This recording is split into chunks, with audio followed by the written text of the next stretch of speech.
জগন্নাথ ইউনিভার্সিটির বি ইউনিটে লাস্ট কত মেরিট পর্যন্ত থাকলে তুমি একটা সাবজেক্ট পাবা বা লাস্ট কত মেরিট পর্যন্ত থাকলে তুমি চান্স পেতে পারো সে বিষয়ে আমি তোমাকে একটু আইডিয়া দেওয়ার চেষ্টা করছি। তোমরা অনেকে আমাকে মেসেজ দিচ্ছ যে বলতেছো যে ভাইয়া আমার এত মেরিট পজিশন, আমার সাবজেক্ট আসবে কিনা।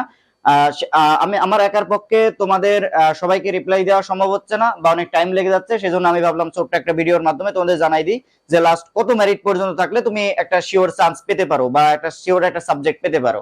দেখো, তোমরা যারা মানবিক থেকে পরীক্ষা দিছো তোমাদের আসন রয়েছে 505টি। হ্যাঁ, 505টি আসন রয়েছে। এখানে তোমার মেরিট তুমি ধরে নিতে পারো 1650 থেকে 1700-র মধ্যে থাকলে তুমি একটা সাবজেক্ট পাবা। এই 1700-র আশেপাশে থাকবে। হ্যাঁ, এই 1700-র আশেপাশে যারা আছো তারা ধরে নিতে পারো শেষের ওয়েটিং থেকে হোক, শেষের গণবিজ্ঞপ্তি থেকে হোক, যাই হোক না কেন, লাস্ট মেরিট ওয়েটিং বা গণবিজ্ঞপ্তি যাই হোক না কেন, তুমি একটা ধরে নিতে পারো একটা সাবজেক্ট পাবা, একটা না একটা সাবজেক্ট তুমি পাবা। তো তোমার হচ্ছে যে লাস্ট কত 1700-র আশেপাশে থাকলে তোমার মেরিট পজিশন যদি থাকে তোমরা পাবা।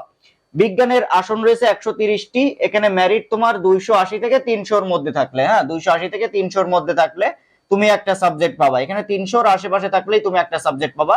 এই তো 300-র আশেপাশে থাকলে তুমি একটা না একটা সাবজেক্ট পাবা। এখানে আসন দেখো মাত্র 130টি, এখানে 300 পর্যন্তই যাবে, ধরে নিচ্ছি আমরা 300 পর্যন্তই যাবে।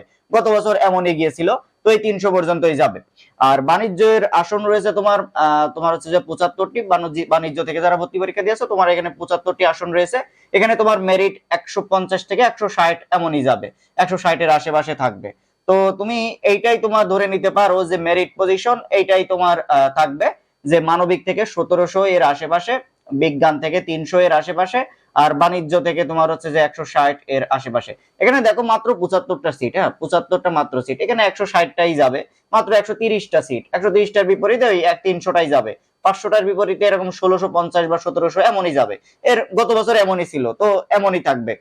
তো তোমরা যারা এর কম মানে তোমাদের যাদের মেরিট পজিশন এর বেশি আছে, মানে দেখা যাচ্ছে যে অনেকে বলতেছো 5000, 6000, 24000, 25000ও বলতেছো, তোমাদের যাদের এমন আছে তোমরা গুচ্ছের জন্য চেষ্টা করো। গুচ্ছতে ভালো ভালো বিশ্ববিদ্যালয় আছে। তোমরা অনেকে ভাবো যে গুচ্ছতে মনে হয় ভালো ভালো বিশ্ববিদ্যালয় নেই। গুচ্ছতে অনেক ভালো ভালো বিশ্ববিদ্যালয় আছে, সেখানে তুমি টপ করার চেষ্টা করো, সেখানে তুমি ভালো সাবজেক্ট নিয়ে পড়ার চেষ্টা করো। তো গুচ্ছের জন্য তুমি চেষ্টা করো, সর্বোচ্চ চেষ্টা করো। ভাইয়া আমি জানি তোমরা তোমরা অনেকেই তোমাদের মন খারাপ। জগন্নাথ বিশ্ববিদ্যালয় তোমাদের শেষ একটা ভরসা ছিল, মানে শেষ একটা আশা ভরসা ছিল জগন্নাথ ইউনিভার্সিটি। তোমাদের যাদের চান্স হয়নি আমি জানি অনেকের মন খারাপ, তাও তুমি ধৈর্য নিয়ে একটু শেষ পর্যন্ত গুচ্ছের জন্য চেষ্টা করো। আমি তোমার গুচ্ছ পর্যন্ত হেল্প করবো ইনশাল্লাহ। তুমি চেষ্টা করো, ইনশাল্লাহ তুমি গুচ্ছতে টপ করতে পারবা, গুচ্ছতে ভালো সাবজেক্ট নিয়ে পড়তে পারবা ইনশাল্লাহ। ভাইয়া তো দেখা হবে পরবর্তী ভিডিওতে।